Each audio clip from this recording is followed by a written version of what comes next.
Hey everyone, welcome to the Roundtable with Vienna Whyte, Season 1, Episode 37. I'm your host, Millie Rouge from the band Vienna Whyte.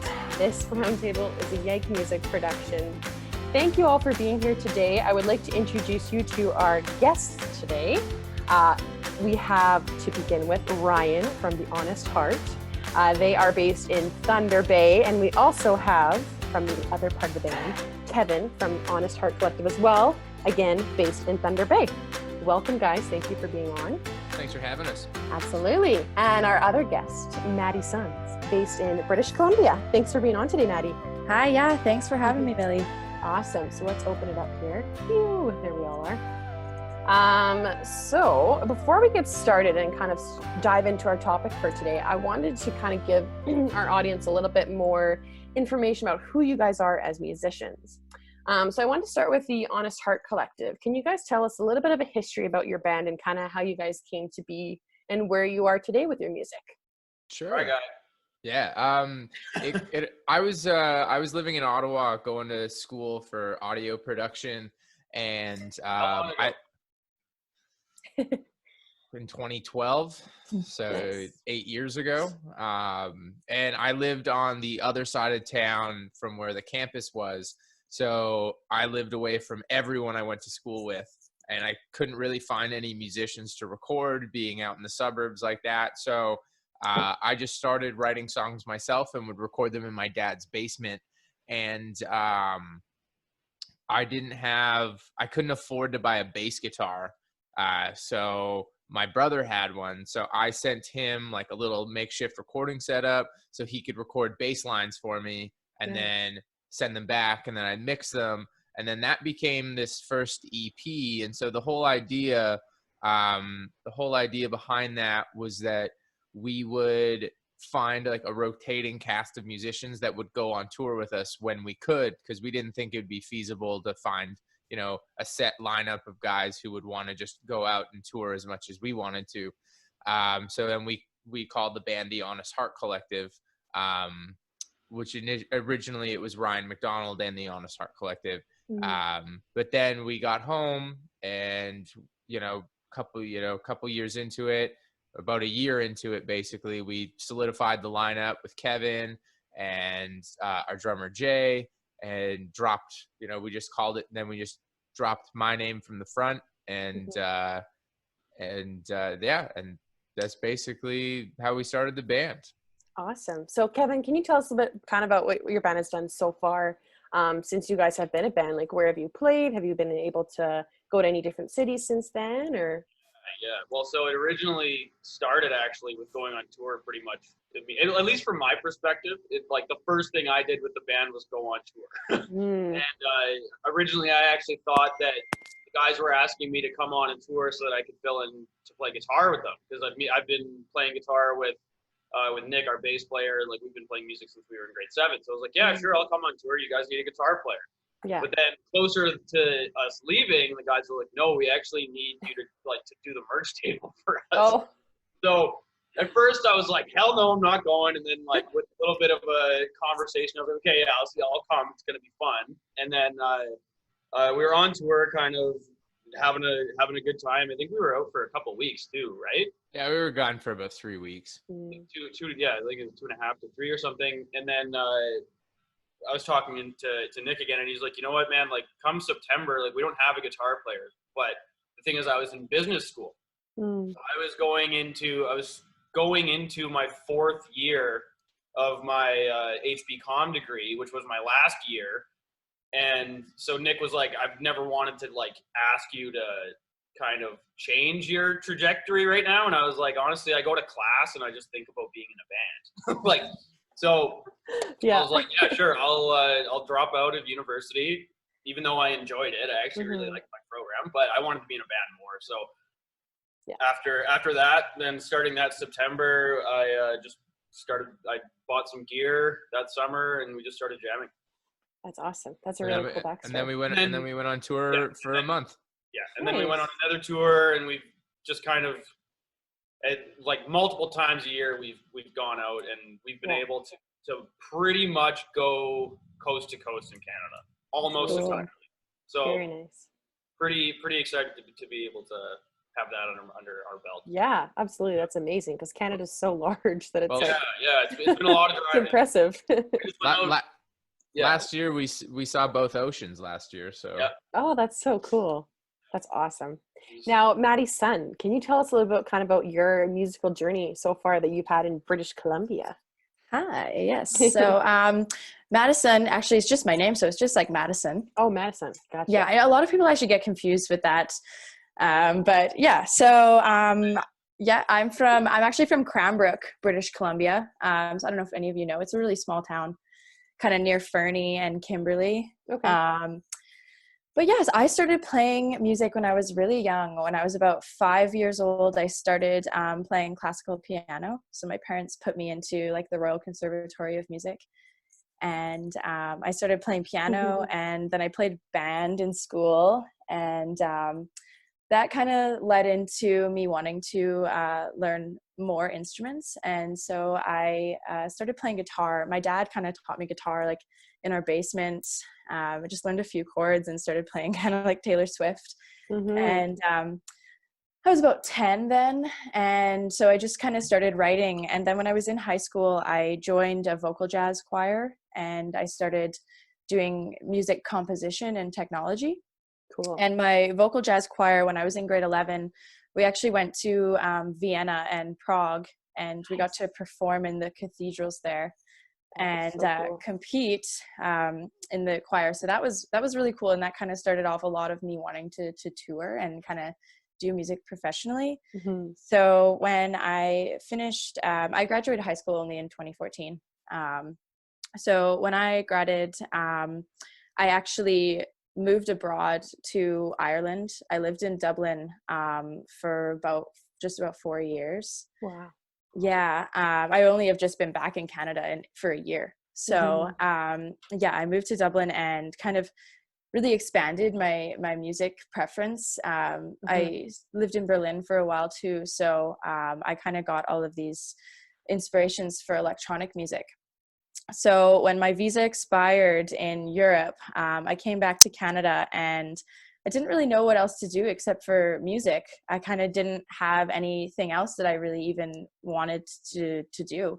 So I kind of dove right into it. And in 2019, as a solo artist, I think I played like over 25 live shows. Nice. And I released 5 singles, 2 music videos.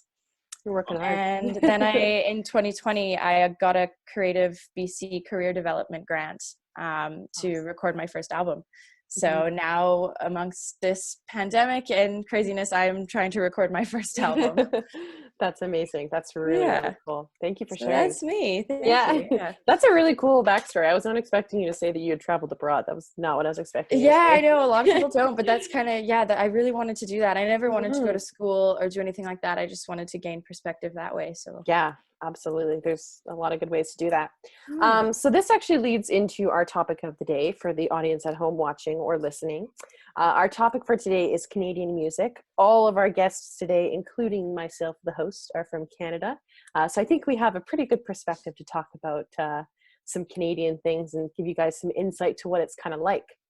So my first question for all of you, what do you think are some advantages / disadvantages of being a Canadian artist? So what are the really great things and what are the not so great things in your opinion? Maddi, do you want to start it off? Because you've had kind of your experience with being in Canada and being outside of Canada. Yeah, definitely. And I've spent a lot of time in the States as well. I was in LA earlier this year. But I think in Canada, it's easy to make a name for yourself locally and to kind of build a following locally and across Canada or province wide. But it's harder to break out even into the States or into like the European market. And it's kind of, I don't know, it's different to each country, because when I was in Europe and trying to break out into the music scene there, it's just that the music tastes are very different. So kind of, I think tastes differ as well. But I think specifically with the States, it's just really hard to play music in America. Like it's really difficult to tour there, especially as a solo artist. I don't have a band that's going to help foot my visa. So that's something that I've found really difficult, is actually just getting there to play and being allowed to play. Yeah, just nuts. Now, the Honest Heart Collective, you guys have done lots of touring across Canada. What would you say are some advantages and disadvantages of being in the country that we're in with the music you guys are playing? The main disadvantage is definitely transportation. Oh yeah, driving is that's the biggest one, especially for us where we are. It's 8 hours to Winnipeg to the west of us, and it's 16 hours to Toronto to the east. So yeah, there's a long hauls to start. Yeah. If we want to play a show, we need to be driving for, like, I guess the minimum that it would be is if we got a show in Sault Ste. Marie on the way, and that has never happened. So like the minimum amount of driving that we need to do before we can play on a show, before we can play a show on a tour, has been like 8 to 12 hours. 8 hours, yeah, which is exhausting. It's the difference is, once you can tour in the States, then you've got a Toronto every hour apart, right? Yeah. So maybe many, not an hour, but yeah, maybe not an hour, but I mean, it's a little bit closer. They're a lot closer than in Canada. There's like two or three major cities in each state that you can go play, and they're only a couple hours apart, right? And we've never really had the opportunity to do that. We were looking finally to getting our visas and getting a residency in Minnesota, just to the south of us. And obviously that's not happening right now. So this was going to be like the first year that we were going to foray in there, because fortunately for us, we were selected. We had the Factor JSR grant, so we have a budget for international touring, which we were planning on using all of it this year, for things preferred like later on in the year. But yeah, that's all kind of come to a halt. But we finally had those plans like looking like they were starting to come together. I know. I know, it's terrible. I think you guys actually bring up a good point though about your grants. I think that's when I spoke to other people in the States or Europe, and they talk about it's very hard to get grants. And I think in Canada, we have an advantage to grants. That's a really good point, Millie. And maybe because there's less of us and we're not all, the States is just huge. It's not super saturated. Yeah, so I think we're pretty, either that or we have better programs set in place to really give better grants. This kind of ties into what you were talking about Maddi, and this is kind of my like would you rather question for all of you. If you had to choose to move either to the States permanently for music, or permanently to stay in Canada for music, what would you choose? Where would you choose, and why? I personally would choose Canada over the States. Okay. Just honestly because I'm just terrified of the political landscape. Oh, I feel you there. Just like the Americanization of everything. Yeah, the healthcare kind of scares me. I'm like, I like that. Like, I don't know. For me, like, I'd rather just have a living playing music in Canada than being a ultimate rock star in the States. Absolutely. If I had to live there permanently. I mean, that being said, maybe that's just because I'm here now and I'm just biased and I'm trying to convince myself that things are okay. But I mean, as far as living in the States, I like Canada a lot more. Yeah, absolutely. I mean, there's something to be said. Like I would probably. I mean, my ultimate end goal is to end up with my own songwriting office in Nashville. That's kind of what I would like to do,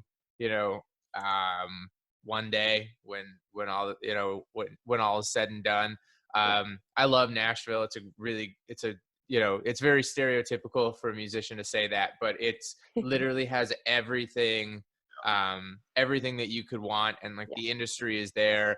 And I mean, Tennessee's it's a red state, but Nashville itself is very much a democratic place. So I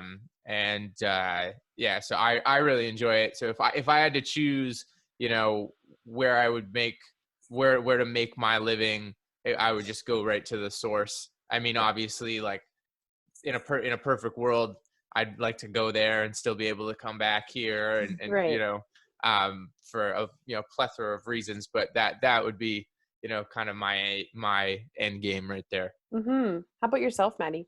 Yeah, Ryan, I think I agree with you there. Like being able to go into the States kind of temporarily, build a bit of a foundation there, and like have a studio or a songwriting office, and then be able to come back to Canada if things get weird in the States. Because I feel like that's kind of what happens. I was saying earlier that I had spent some time in LA this year. I went down for about a month and did some interviews down there with studios and did some recording.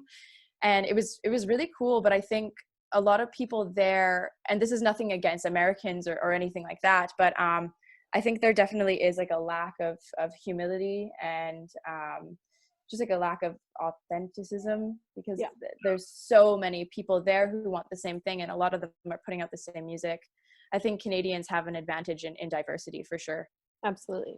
Now, I know we talked about touring a little bit, and the Honest Heart Collective, you guys have had quite a bit of experience with touring in Canada. So my next question will sort of relate. So if you could go on tour anywhere in Canada, or what has been your favorite place in Canada, where would you want to go / what was your favorite place to tour in Canada? So Maddi, let's start with you. I don't know how much touring you've done in Canada. But where would you like to go? I've toured mostly in British Columbia, of course. Okay. I'm pretty much done that now, and I'm ready to branch out a bit. I've done a bit of touring in like Calgary and kind of areas around me. But I spent some time in Montreal just kind of playing music, and I found it was a really cool place for musicians. I think I'd love to tour around in Quebec. And of course Ontario, because Toronto is huge. I feel like I'd make a lot of connections over there. So that's kind of my dream, is to get out to the East. Yeah, absolutely. And how about you guys being from the East? What has been your favorite place to tour, or where would you still like to tour if you haven't gotten a chance to get to everywhere? One of my favorite places to go is Kingston, Ontario. It's one of our, it always does really well for us. We have, a lot of friends and fans there. That whole, Toronto, Kingston, Ottawa, those are basically some of our favorite places to play. We recorded our live record in Toronto at the Horseshoe Tavern, so I can't wait. Nice. I can't wait for us to get back there again. That would be great. We've actually never played in BC. We've never played in BC. You have to come to Vancouver. Yeah. We were there in November in Vancouver, and we were shooting a music video. But we had actually never played. We played it out everywhere else. Wow. Except for BC. So yeah, you'll have to make it a thing. You'll have to go definitely. there. I feel like big celebrity artists that go on tour, like Rihanna, let's say, for example, it's always like they'll go to Toronto, they'll go to Vancouver, and then they're out. They're like, nope, no more in Canada. It's so that's true. surprising. I think that's all that like Billie Eilish did. Yeah. And I mean, it makes sense. If I was that rich and famous, I'd probably be like, yep, just go to the major cities and then I'm out. That's what they do to us. Yeah. Then being in Edmonton, you're like, no, I got to drive like 14 hours to go see someone. Yeah, but you guys have Mac DeMarco, so. Yeah, that's true. Now, Kevin, is there any places that you still want to tour in Canada, or any of your favorite pit stops you guys made in Canada? That's an interesting one, because I'm the driver. So for me, that's mostly, it's very relevant to, it's heavily weighted on what the weather's like. Totally. So for me, you said earlier, Madison, you said Montreal. Now Montreal is an amazing city, and it's like so culturally rich, and it's like music and food, and there's so much all this cool stuff, right?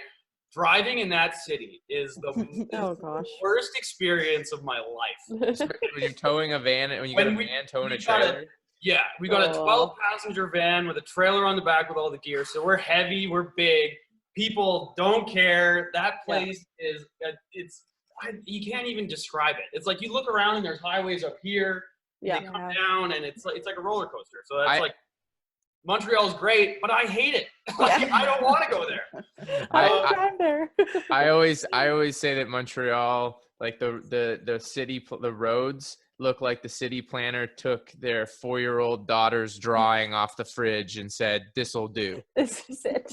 Do it like this. Like, it's Oh a my mess. gosh. Yeah. Now the other thing is we haven't played out west, but I traveled out west last year in the summer for my sister's wedding. So Nice. I've seen how beautiful it is out there, and I think that like I would love to do a good like string of dates out west and be driving in the middle of that.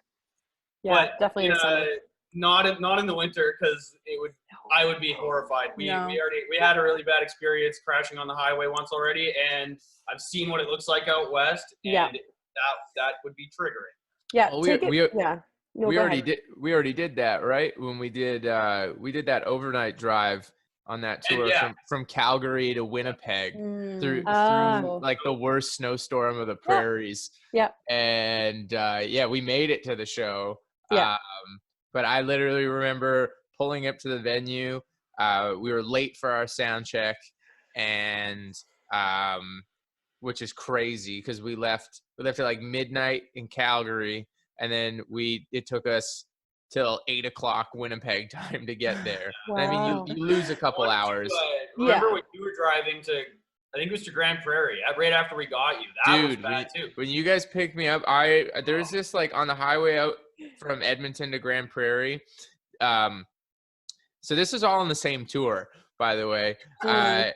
We got this call last minute to go on this tour to open up for Denko Jones, Canadian rock icon. It was awesome.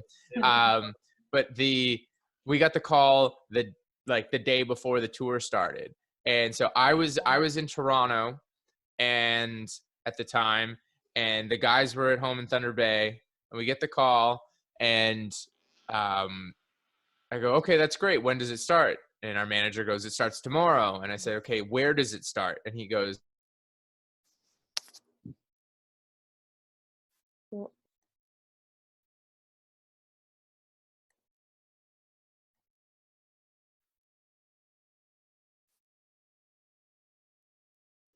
there's this like valley on the highway, and when you come down around the corner and it opens up, I thought we were all gonna die. It was like so absolutely much terrifying. We were literally. I think it was there just the 4 of us, or was it 5 of us? Oh, it was 5 of us. Yeah, Connor was there. Yeah, 5 of us in the van, audibly terrified. And like everybody has had the longest days. Yeah, it was like, I'm scared right now, and us being like, I think we're gonna be okay. Slow down, like terrified. And it was 28 hours, no stops. Yeah, wow, it was terrifying. It was mess, yeah. As someone who's also driven during Christmas from Edmonton to Vancouver, and you have to drive on the Coca Highway, which is like this, like it's literally the road. It's so sketchy. I thought I was dying. So just wait till the summer. That's just we're Canadians, so we kind of know like our weather conditions and how. That's what I do. I never plan things to drive in the winter. Yeah, not a great time. So this leads to my next question. Speaking of Canadian and Canadian artists, who are your guys' favorite Canadian artists? Avril through and through. Nice. Huge inspo. Those early 2000s, so good. Yeah. How about you guys? My first one that comes to mind is Dallas Green. I'm a huge Dallas Green fan. Oh yeah, nice. I love every piece of music he's ever been involved with. Absolutely. I'm a big old fan of Neil Young. I was actually going to say that as well.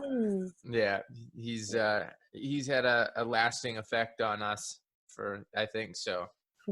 Absolutely. There's so many great ones to choose from. I think it's kind of hard to narrow it down. Yeah, there's so many. Yeah, I want to talk about radio stations for a quick minute and kind of Canadian radio music. So most radio stations have a rule where they have to play a certain amount of Canadian music per day. 35%. What exactly, 35%. So do you think that radio stations should do the same with local music? So for example, in Thunder Bay, do you think they should have to have a quota of playing 35% local music per se?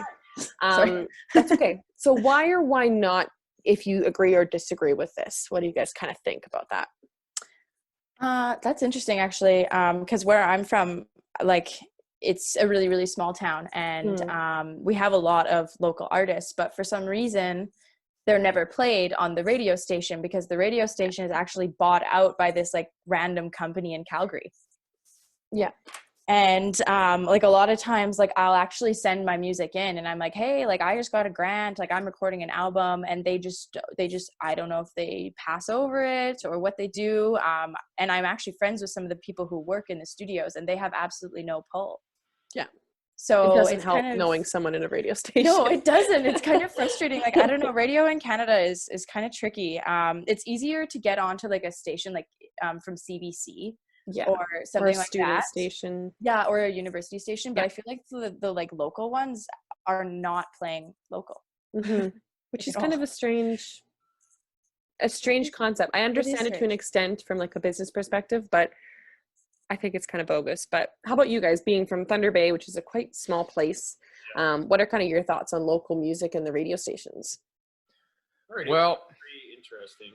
It's a tricky it's a tricky thing, because I would love to sit here and say that yes, all radio stations should have a mandate that they play at least 5% local music every day.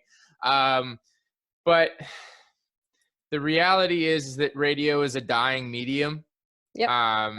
It's very important. It's still very vital, and it makes bands careers. But at the end of the day, radio will be, as the younger generations are coming up, radio will continue to lose listeners to Spotify, to streaming, and to streaming. Like a slow, steady death. Right. Yeah. And yes. so like, not to say, and so there's two sides to it too, right? Like, one side is the listener base, and it's just like, if the listener base doesn't know it or recognize it or can pull something from it, they're going to change the dial. Yeah. Right. Like that. And radio stations can't afford to have listeners changing the dial, because if their ratings aren't up, then they can't sell ads. And if they can't sell the ads that they've been selling, then they can't make any money. And that is a tricky thing. The other side of it is, it is tough to take a risk on what a local artist is. We try not to consider ourselves as a local band, even though we are from Thunder Bay. We're a touring act. We go out and tour, and so when we present ourselves that way, and so there's like, we tried to play the game. We tried to play the radio game, hiring a radio tracker and doing it. And we got a lot of great things. We got on Sirius XM, on the Verge, in regular rotation, which was great. We got spun on a bunch of different radio stations across the country when we were on tour. However, it's only a part of the puzzle. It's just like a piece of it, right? Like we learned that we won't hire a radio tracker again unless we have this opening slot on a big tour that also has radio play, because basically when they play the headliners stuff, they'll follow it up or do it before, and they'll play the opener's music as well. And then they'll want to interview the opener, because the opener has more time or is easier to get a hold of. So so it's a big thing. But the thing is it's just, it would be nice to say there should be a local mandate for all radio stations, but practice it just kind of seems to be, kind of seems to miss the point, I think. Well, and especially if, like, what if and this isn't a shot, but like, a lot of people, this is coming from a recording aspect. Like, the recording industry is also kind of a dying industry as well, because everyone thinks they can make music on their laptops, and some people, in their bedrooms, and some people can, and some people can't. And radio stations, they do have a certain standard of quality. I mean, right, that needs to be upheld too, right? And so that's also like a side thing. But there's a whole lot to this conversation that there's to a lot consider, of factors. Right? Absolutely. And I'm actually exactly where you're at with your opinion. Like, I feel the exact same way, and I think the only way I could really truly see it being possible for radios to do this, if it was like at like 11 o'clock at night, when people are Monday night 11 they'd have like a local hour or something. And I think that could work, but I don't see it being totally beneficial for the radio station though. Or the artists, really. We used to have something like that here in Thunder Bay. Our rock radio station had this thing called Off the Grid, and it was like 10 p.m. on 10 p.m. on like Fridays or something like that. And it was cool because like they would play, they'd pick a band and they would play like a couple of their tunes. Nice. And so it would be like a radio show type thing, and they'd play like 3 tunes, they'd interview the band, like stuff like that. And so like it was a way that you could do it. I mean, we kind of like we sort of did it like that, where we basically harassed the radio station to play one of our songs. That's what I've done. And they used to have what was called the all request nooner at lunch. And anytime they would do it, our legion of local friends and fans would harass them to the point where they actually stopped doing the all request nooner. No. Oh no. So they stopped. Ooh, you guys won. Yeah, exactly. So yeah, so that's awesome. That's sort of the thing. And it is like what Maddi was saying, in the sense that, you know, the radio stations are owned by, you know, they're owned by conglomerates, they're owned by media companies who have shareholders and stockholders and things that they need to show, you know, people that they need to show that they're making money. And that's a big part of it. So absolutely. Kevin, did you have anything to add as well about that? No, I just wanted to mention that we harassed a radio station to play our song forever until they finally did. That's amazing. Yeah, it sounds like all 3 of us have done that. That's determination. That's how you make it as an artist. One of those things where like anybody thinks that they could just put a song out and on a radio station, but like put yourself in the radio station's shoes. Totally. How sick are they of getting these like poor quality MP3s, and they're like, I don't want to play this. Yeah. My boss wants me to play Nickelback again. Yeah. That is it. That is literally it. That's Tragically Hip is played 1,000 times. Yeah. Then eventually you go, no, listen to this track. Yeah. It's what you need to hear. Actually good. Yeah. It's just a matter of getting them to listen to it. Yeah. I mean, for the record, I could listen to the Tragically Hip 1,000 times.